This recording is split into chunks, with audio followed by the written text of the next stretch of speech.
Halo, selamat malam pemirsa. Kita berjumpa lagi dalam acara Sudut Pandang bersama saya Imam Asyari. Pemirsa, kasus COVID-19 di Indonesia cenderung turun beberapa hari terakhir, termasuk tingkat keterisian di rumah sakit. Pemerintah pusat akhirnya menurunkan level PPKM dan melonggarkan sejumlah aktivitas masyarakat.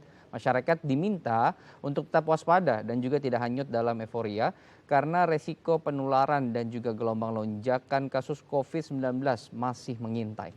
Lantas sejauh mana antisipasi dalam menjaga protokol kesehatan agar tidak ada lagi lonjakan kasus? Kita akan membahasnya di sudut pandang malam hari ini dengan tema level PPKM turun, jangan lengah. Namun sebelum kita menyapa narasumber kita hari ini, kita akan terlebih dahulu saksikan tayangan berikut.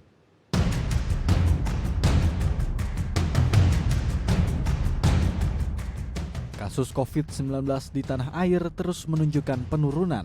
Kasus aktif yang tadinya mencapai 500.000 per hari, kini telah di bawah angka 50.000. Meski penurunan kasus terjadi secara signifikan, pemerintah terus memperpanjang pelaksanaan pemberlakuan pembatasan kegiatan masyarakat karena dianggap sukses menurunkan kasus COVID-19. Kendati demikian, sejumlah pembatasan justru dilonggarkan seiring penurunan level PPKM. Seperti pusat perbelanjaan mulai beroperasi kembali dengan pembatasan yang lebih longgar, pelonggaran aturan juga berlaku di tempat makan. Jika sebelumnya aturan makan di tempat makan hanya 30 menit, kini diperpanjang menjadi 60 menit. Kebijakan ini tentu harus diselaraskan dengan kepatuhan terhadap protokol kesehatan. Laju kasus COVID-19 yang berada dalam tren menurun bisa saja kembali melonjak apabila masyarakat terlalu euforia dan menjadi lengah dalam melakukan protokol kesehatan yang dapat mencegah penularan virus COVID-19.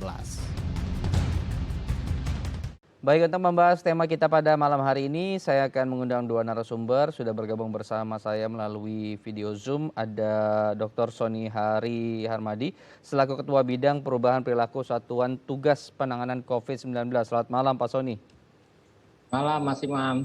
Baik. Malam, Dr. Diki. Kemudian ada Pak Diki Budiman, selaku epidemiolog dari Griffith University Australia. Selamat malam, Pak Diki. Malam, Mas Imam, Pak Sony, semuanya. Baik, kita akan mulai terlebih dahulu dari Pak Diki. Pak Diki, kita tahu sudah ada pelonggaran PPKM di beberapa wilayah karena kasusnya juga sudah mulai turun. Kalau misalnya kita lihat ya, di beberapa daerah ini angkanya sudah mencapai 500 sampai dengan 800-an. Ini dari angka seperti ini sudah ada pelonggaran di tempat wisata juga. Menurut Pak Diki sendiri, apakah sudah sepantasnya hal tersebut dilakukan oleh pemerintah? Ya, selama berbasis indikator ya yang kuat, tentu ini dimungkinkan. Namun pesan pentingnya sebetulnya sejauh ini bahwa, harus kita pahami bahwa pandemi belum berakhir. Itu sangat jelas. Karena begini, leveling ini kan dinamis. Besoknya juga bisa berubah kok gitu. Jadi bahwa sekarang misalnya wisata untuk yang domestik dimungkinkan ya setelah misalnya level ini menurun 3 atau 2, ya itu juga harus diperkuat ya dengan adanya jaring pengaman dalam bentuk protokol kesehatan. Kalau saya sih melihatnya saat ini semua harus menahan diri dulu ya, setidaknya sampai si penurunan ini menetap, kalau bisa sebulan menetap standar test positivity rate-nya tuh ya tetap 5% atau menurun gitu. Jadi bukan naik turun. Saat ini masih naik turun. Tapi ini masalahnya Mas Imam. Jadi belum dalam posisi yang aman. Oke.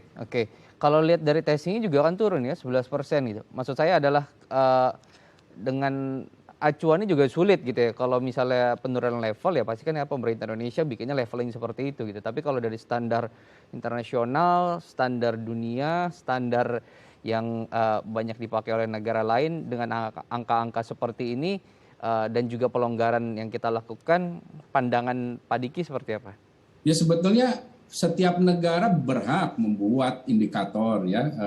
Yang jelas WHO kan sudah membuat menyarankan harus ada semacam pembatasan di public health ya, intervensi public health yang membatasi pergerakan mobilitas yang bergradasi. Nah ini sudah diadopsi kan oleh pemerintah.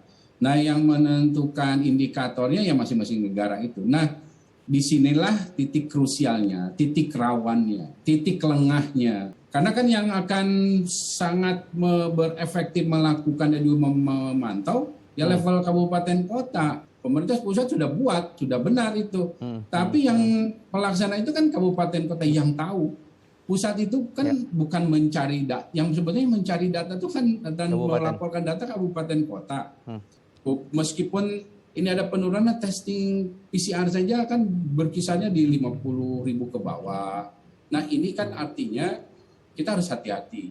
Karena kalau bicara ke level kabupaten kota atau provinsi, itu kita juga melihat rekam jejak daerah ini. Rekam jejaknya itu bagaimana konsistensi dia dalam melakukan 3T.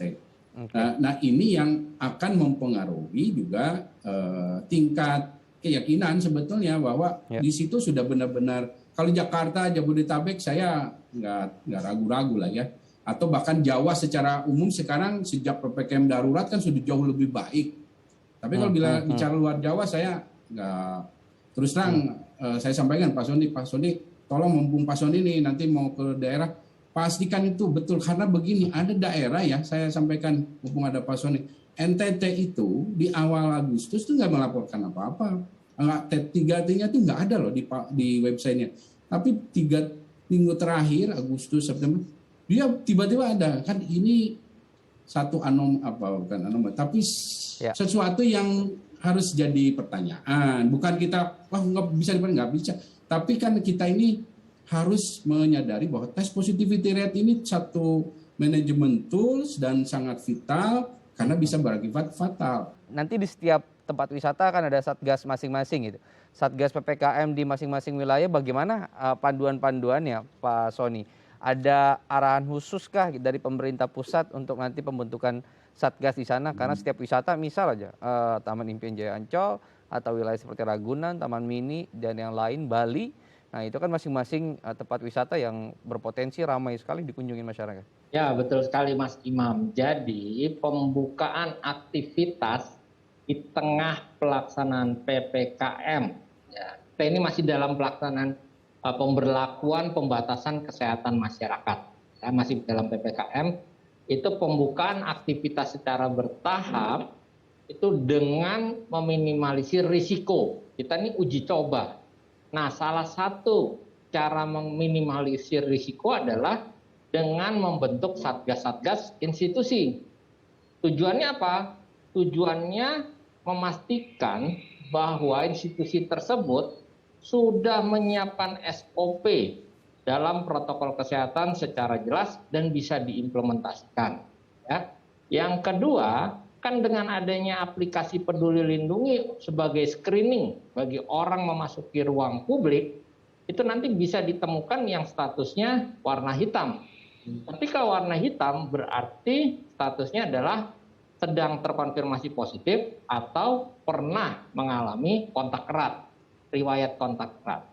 Nah, ketika itu ditemukan kan harus ada tindak lanjut, bukan hanya melarang orang tersebut tidak boleh masuk ke ruang publik, tetapi harus dibawa ke tempat isolasi terpusat atau tempat karantina.